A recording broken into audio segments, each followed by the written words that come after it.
je voljela jako sir. Da ga čak iskrivala. Toliko je voljela sir. Imala je čak i za njega jedna vrata koliko ga je voljela.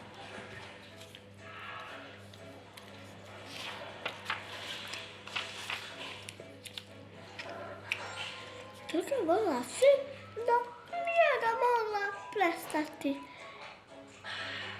jesti.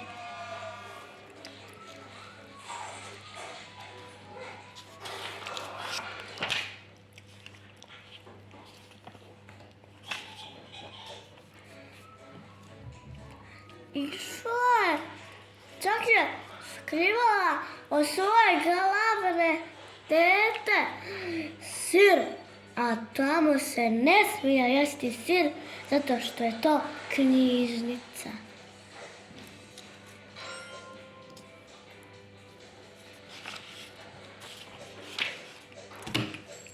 Jedan put se sjetila da želi malo pojesti čokoladu.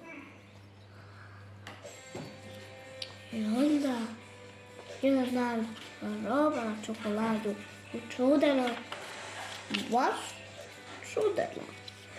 I onda je shvatila da čokolada i sir ne moraš svaki dan jesti, nego svašta. Čita, gotova je priča.